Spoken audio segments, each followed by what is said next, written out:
hi and welcome back to this another episode with me Arshi. I hope you guys are doing good. और इस video में हम एक ऐसे topic के बारे में बात करने वाले हैं जो हर कैटेगरी के स्टूडेंट के लिए इम्पोर्टेंट है.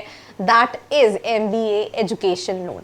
आई थिंक मेजरली जितने भी एस्पिरेंट्स हर साल किसी भी कैटेगरी के कॉलेजेस में जाते हैं वो जाते हैं by taking education loan because fees is very expensive. अगर आप IIMs की बात करें 20 लाख 25 लाख 30 लाख का इन्वेस्टमेंट है. आप टियर 2 कॉलेजेस की बात करें 10 से 15 लाख का इन्वेस्टमेंट है. और उसी में कई सारी यूनिवर्सिटीज़ हैं जिनकी फीस भी नियर अबाउट 20 लाख्स की है. तो यहाँ पे हम एक ओवरव्यू देखेंगे about education loan. Let's start. So if you are an MBA aspirant, आपने कैट दिया है, जैट दिया है या फिर कोई एंट्रेंस एग्जाम नहीं दिया, आपका परसेंटाइल अच्छा नहीं है एंड आप उस कम परसेंटाइल पे भी एक अच्छे कॉलेज को टारगेट करना चाहते हैं एंड आप जानना चाहते हैं जो कॉलेजेस आपने देखे हैं उनकी रियलिटी चेक क्या है, तो उसके लिए नीचे एक प्रोफाइल एनालिसिस फॉर्म दिया है, व्हाट्सएप के लिए नंबर दिया है, कॉलिंग के लिए नंबर दिया है, जिस पे आप रीच आउट करके ये डिटेल्स ले सकते हैं और अपनी प्रोफाइल के हिसाब से एक ड्रीम कॉलेज को टारगेट कर सकते हैं. So welcome back to this episode. This is me Arshi and हम क्या बात करने वाले हैं that how can you finance your MBA degree. सबसे पहले मैं कुछ frequently myths जो स्टूडेंट्स के दिमाग में आती है उनको डिस्कस करेंगे. क्या all colleges don't offer loans? यार कॉलेज किसी भी कैटेगरी का हो, किसी भी जोन का हो, मेजरली सारे कॉलेजेस में ही आपको लोन फैसिलिटीज जो हैं वो अवेलेबल होती है हर स्टूडेंट के लिए. बस इंटरेस्ट, ऑप्शंस, अवेलेबिलिटी अलग अलग होती है. जो दूसरा मिथ है that even after loan you have to pay from your pocket. नहीं, इसमें दो सिचुएशन होती है. कई केस में कोलैटरल, नॉन कोलैटरल होता है, तो कई बच्चे सोचते हैं कि हमें जो कोलैटरल के अंदर मिल रहा है सिर्फ हम वही लेंगे. पर आप अगर चाहें तो आप एवरीथिंग मतलब इंक्लूडिंग फूड, हॉस्टल, सबके लिए ओवरऑल लोन ले सकते हो. You don't have to pay it from your pocket. जो तीसरा मिथ है that should take any scheme offered to me. मुझे कोई ना कोई स्कीम के तहत क्या लोन लेना चाहिए. तो कुछ बैंक्स हैं which is SBI and CBI जो कई सारी स्कीम्स के तहत, जिसको हम आगे इस वीडियो में डिस्कस भी करेंगे, लोन्स ऑफर करती है. अब इसके बाद हम सबसे पहली चीज जो बात कर रहे हैं दैट इज SBI का स्कॉलर लोन. अब इसमें क्या फीचर्स हैं? सबसे पहला फीचर है 100% फाइनेंसेस, मतलब पूरी आपका जितनी भी कॉस्टिंग आ रही है उस पूरे पे आपको कहीं ना कहीं फाइनेंसिंग मिलती है. कोई प्रोसेसिंग फीस नहीं होती. जो रीपेमेंट पीरियड होता है वो अप टू 15 ईयर्स होता है after course period plus 12 months of repayment holiday. Fees payable to college, school, hostel सभी के लिए, पर डायरेक्टली कॉलेज को ही पेमेंट किया जाता है. Examination, library, laboratory fees, purchase of books, equipments, instruments, travel expenses, expenses on exchange program, purchase on computer, laptop, ये सारी चीजें जो हैं वो SBI के स्कॉलर लोन में कहीं ना कहीं इंक्लूडेड होती है. अब CBI विच इज सेंट विद्यार्थी लोन, इसमें बात करें तो ये कई सारे टियर 2 टियर 3 कॉलेजेस में भी कवर करती है, पर इसमें मेजरली सारे टॉप के ही कॉलेजेस कहीं ना कहीं होते हैं. Fee payable to college, school, hostel, right, examination, library, laboratory fees, travel expenses, passage money for studies abroad, insurance premium for students, borrower if applicable, purchase of books, equipments, instrument, uniforms, purchase of computer at reasonable cost if required for completion of the course. अब colleges की categories होती है SBI के scholar loan के लिए. एक है list AA, then list A, then list B, then list C.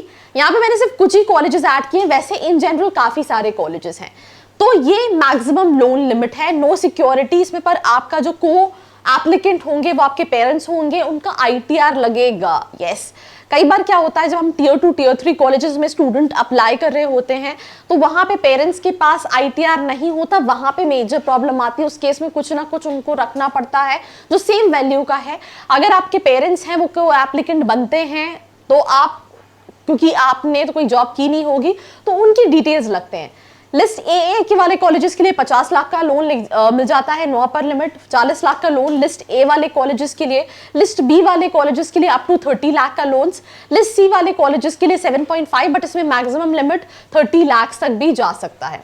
अब कॉलेजेस कौन से हैं, जैसे कि A कैटेगरी में बात करें, IIM हो गया, IIM Indore, Kozhikode, Lucknow, ISB, XLRI, A category में other IIMs, MDI Murshidabad, TAPMI जैसे colleges, IMT Ghaziabad, IMI। Category B में BIM Trichy, Goa institute, ICFAI, IMI Bhubaneswar, Kolkata, Delhi and ऐसे और भी कॉलेजेस हैं इस लिस्ट में। सी कैटेगरी में NITs हैं, IIFM है, MIT पुणे है, पुणे में और भी कॉलेजेस हैं, इंडस है, बालाजी हैं। तो ये कहीं ना कहीं कैटेगरी वाइज बाइफरकेटेड है। अब इंटरेस्ट रेट क्या होता है, अगर आप ए कैटेगरी के कॉलेज में गए तो 8 से 8.5, ए कैटेगरी में गए हैं then also 8 to 8.5, B category के कॉलेजेस में से 8.5 से 9% का इंटरेस्ट रहता है और सी कैटेगरी के कॉलेज में 9 से 9.5% का इंटरेस्ट कहीं ना कहीं रहता है। रीपेमेंट का option college to college vary करता है, या तो 6 months आफ्टर प्लेसमेंट सिंपल, या फिर 1 साल बाद आपकी ग्रेजुएशन या पोस्ट ग्रेजुएशन कंप्लीट होने के बाद आप रीपेमेंट पीरियड चूज कर सकते हो अकॉर्डिंग टू योर कंफर्ट। तो सबसे लास्ट चीज, मोस्ट पीपल जो हैं वो कहीं ना कहीं अपना लोन 5 साल में रीपे करते हैं और अंडर सेक्शन 18E के तहत आप इसका बेनिफिट भी ले सकते हैं टैक्स डिडक्शन में, क्योंकि आपने जब एजुकेशन लोन लिया है whatever interest you're paying and companies जो भी हैं वो PF एंड काफ़ी सारी चीज़ें डिडक्ट करती हैं, तो आप ITR जब फाइल करोगे तो इस सेक्शन के तहत आप अवेल कर सकते हो। अब क्या है, सिंपल सी चीज़ है, to encourage borrowers to take education loan, there is a tax benefit on repayment of the education loan. Once you avail an education loan, the interest paid, which is a component of your EMI on the education loan, is allowed as a deduction under section 18E Income Tax 8 Act 1961. ये जो है deduction available रहेगा 8 साल के लिए till the interest is repaid which ever is earlier. उसके साथ साथ एक और सिंपल सा प्रोसेस है। प्रोसेस क्या रहती है, आपने किसी कॉलेज में एडमिशन लिया, आपको वहां से एडमिशन लेटर मिला, उसके बाद भी देयर आर सर्टेन डॉक्यूमेंट्स जो कहीं ना कहीं एजुकेशन लोन के लिए लगते हैं। वो डॉक्यूमेंट्स लेके आपका अकाउंट जिस बैंक में है आप उसको रीच आउट करोगे तो ज़्यादा ईजी है।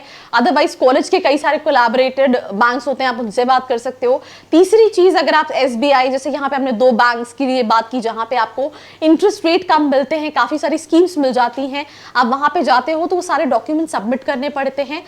एक होता है कोलैटरल और एक होता है नॉन कोलैटरल। अगर हम Tier 1 कैटेगरी के कॉलेजेस हटा दें तो ज़्यादातर सभी कॉलेजेस में 7 if I am not wrong 7 से ऊपर वाले लोन, 7.5 से ऊपर वाले लोन जो है वो नॉन कोलैटरल में आते हैं, जहाँ पे आपको कुछ ना कुछ उस अमाउंट के बदले रखना पड़ता है। Under 7 lakh it's like it's non collateral and above 7 lakh it's collateral.